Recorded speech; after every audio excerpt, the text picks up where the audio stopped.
Tata Steel 2018 has begun, and for this 80th edition of the tournament, the organisers have put together a fantastic lineup of players, starting with world number one, world champion Magnus Carlsen. But he's not going to have it easy because he's facing 5 of the candidates playing in March. So we have Fabiano Caruana, Wesley So, Sergei Karyakin, Vladimir Kramnik and Shahriar Mamedyarov. They're going to provide perhaps the main threat. There's also the world rapid champion Viswanathan Anand, and well, a very colourful lineup. 14 players, 13 round, all play all. I'd like to take you through some highlights from round one. First of all, the V-Man, Vishy. Let's take a look at how he got on. He has the white pieces and he's playing Maxim Matlakov, European individual champion from Russia, 26 years old. Let's see, the 48-year-old against the 26-year-old. Anand with white has just played his rook from the corner to f1, attacking black's queen. Well, it's a very complex position. Both sides have their trumps here. Matlakov probably should have just brought the queen back to maintain the protection of that d-pawn. Instead, he played the queen forward. So Anand took the pawn. Vishy loves his knights. It's extraordinary. Seems to get positions with knights so often, and those knights looking at that beautiful square on f5. Well, black can't live with that. He took that knight off and played bishop d5. Now, at first glance, you might think this is perhaps okay for black, but Vishy's next move, excellent, queen e2, and this highlights some of the problems with black's position. Queen attacks the pawn. I suppose the natural move here would be to play f6, but then white breaks open the position with d4. That move f6 exposes black's king, not just along this diagonal, but along the 7th rank as well. Huge difference between the two positions. White's king is safe, black's king isn't. So after takes, the rook comes up, hitting the g-pawn, takes on d4. That bishop lacks protection, and suddenly white's pieces are going to sweep into the black position with a tremendous attack. So, problem for black in this position. Matlakov played queen f6 to guard that pawn, but of course, queen takes g4 check. It's a free pawn. The knight hopped back to e4. So, well, what black can't live with that knight. That got taken off. So the position was settled. Anand is a clear pawn up. Now, both sides activated their rooks. It's not so simple, this position. Again, point I mentioned earlier, maybe the big difference between the two positions is that Anand's king is rather safer than black's. These g-pawns do a pretty good job of protecting the king, whereas that g-pawn is missing, and if Anand managed to break through on the 7th rank, that could be fatal. So both sides activating their rooks. Rook hitting the pawn on b2 and the pawn on e4, therefore queen e2. King g7 looks sensible to protect the pawn and to activate the queen. Anand may be looking to attack on the 8th rank, may be looking to play a rook e8 to attack that pawn. But after queen g5, actually he just cut back with rook c6. So controlling some useful squares on the 6th rank. Now my computer rather likes h5 in this position, and then h4. But this is a risky way to play, at least for a human, a risky way to play, because black's king could come under fire here very badly. I mean, the computer likes this completely crazy variation. So the king is trying to escape up the board, basically. Excuse me, like this, queen d2. But, well, I can't imagine that a human would ever go in for such a completely crazy variation as this. I mean, it thinks that black is equal here. I'm sure it's correct, but no human would ever countenance such a kind of king march here. Matlakov played rook b3, hitting the pawn. Now Vichy played very calmly. He just brought the rook back.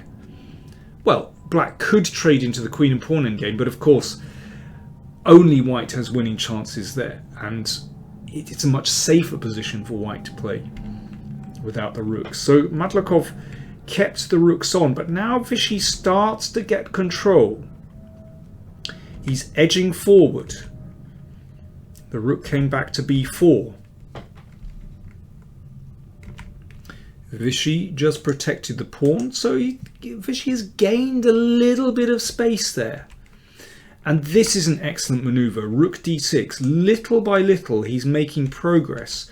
The rook comes to d5. That was the idea. So finally, he's managed to attack this rather weak pawn on e5. Remember, f6, the move we would like to play, well, black simply can't consider that move because the attack on the 7th and possibly 8th rank is fatal. So black has to come back. So little by little, black is getting tied down here. King g1, this is an excellent maneuver from Anand. You can see that this rook, which did look rather threatening, actually has become rather sidelined and disconnected from black's queen, whereas Anand, this is his great strength. He coordinates his forces so beautifully. And this king is now marching up the board. What Anand would like to do is play the king to f3, defending the e-pawn, and then attack this rook. And that will force the rook to come to d4, and that's really what white wants. So Matlakov jumped before he was pushed. He played rook d4, but this endgame is tremendous for white. Queen d5, excellent move. Well, hopefully you know your king and pawn endgames well, and this is a very familiar motif. So the black king basically can't move, the pawn will go through, so white is completely winning. So Matlakov avoided the king and pawn endgame, but now Vichy has total control. The queen prevents this pawn from advancing, and now after king f3, okay, that prevents any check here, and now white is finally ready to advance with the e-pawn, and that is game over. So for example, king g7, e5, well, let's take a second pawn. White is winning.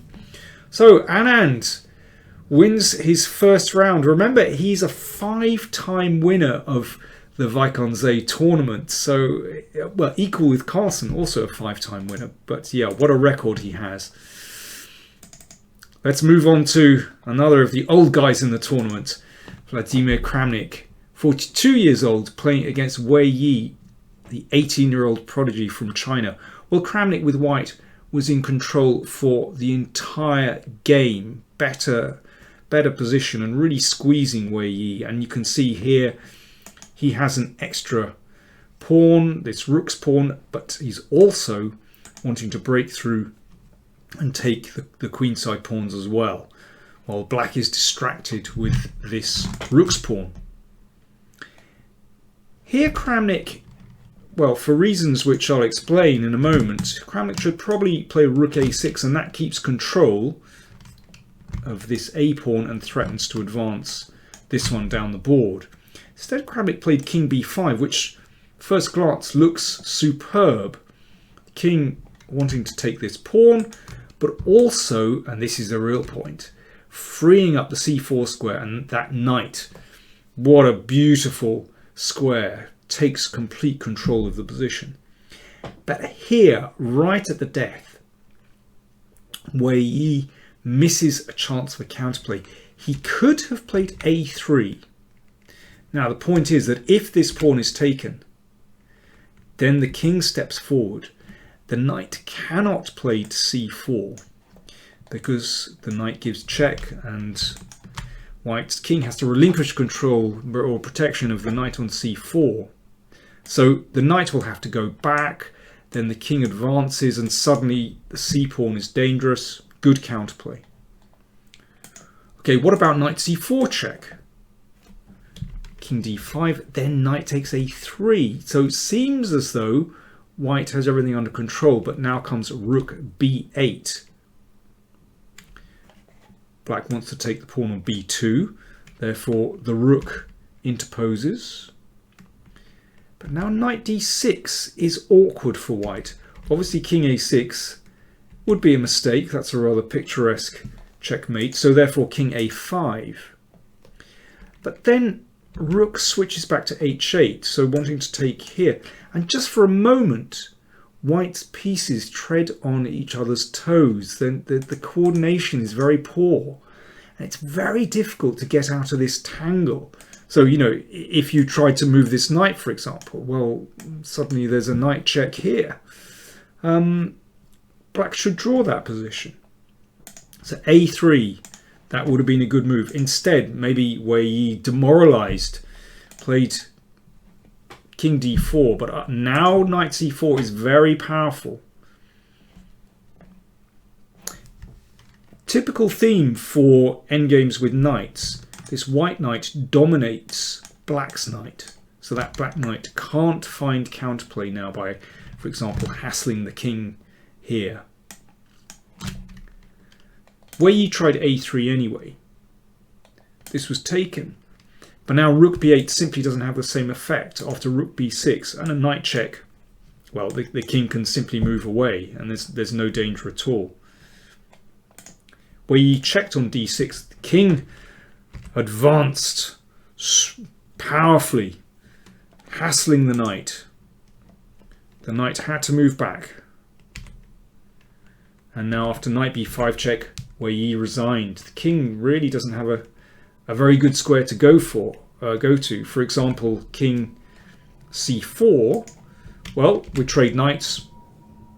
White's 2 pawns up in the rook and pawn endgame. Or king e5. Rook h7, for example. The knight moves. Check. Now let's bring the rook all the way back to e2, cutting off black's king from the queen side, so white will be able to take the pawn with impunity, or perhaps simply advance the a-pawn supported by the king. Very simple win now. So therefore, after knight b5 check, Wei Yi resigned. Good victory for Kramnik. Now, let's have a look at the game between Anand, Giri and Hou Yifan. Hou Yifan played the Chinese variation, the Petrov, against Giri's e4. Giri played this trendy knight c3 variation. You can see a very familiar pawn structure with these double pawns. Well, this position objectively is equal, but there's no doubt that white has a little bit of pressure here. The queen is more active. This a-pawn is advanced. If this pawn were to drop, or if there's some kind of breakthrough, then that's trouble for black. Therefore, Giri advanced. The other thing is white's king is slightly safer than black's. This was traded. So Yifan has to be careful about this advance, creating a passed a-pawn and then a queen exchange, and the pawn goes through. Therefore, king d7. Sensible. Queen d4. So Giri, well, as ever, playing in a very mature way, very positionally. The queen is on an excellent square on d4. Maybe with the idea of c4 at some point. King came to c8. Okay, sensible. And now Giri, well, everything is protected, so it's very hard to make progress here. And you know, any break with b5 is covered by king and queen. Therefore, Giri tried a last roll of the dice. He went for the queen exchange. So king and pawn endgame. King b3. So black has to be careful here. Yifan should play king d6. Now, if the king steps here, then c5, and there's no advantage for white at all. Okay, what about c4? Well, this also promises very little, because after c6, basically the white king can be blocked out. So here. So the only try to win is b5, and this is tricky. And perhaps Yifan was looking for a simpler way to draw the position. So let's see some possible variations. If king c6, then c3, and that's Zugzwang. That'll be winning. Therefore c6. Pawn advances. The king has to come back to prevent the pawn going through. King c5. First glance looks like it should be winning for white, but actually b4 is a good move, and that allows black's king to come in. And now again, this looks tricky. White is going to come in and take here, and suddenly the white pawn is only 2 steps from queening, but d4 is good enough to draw. Let's just count it out. You can see that black gets there just in time.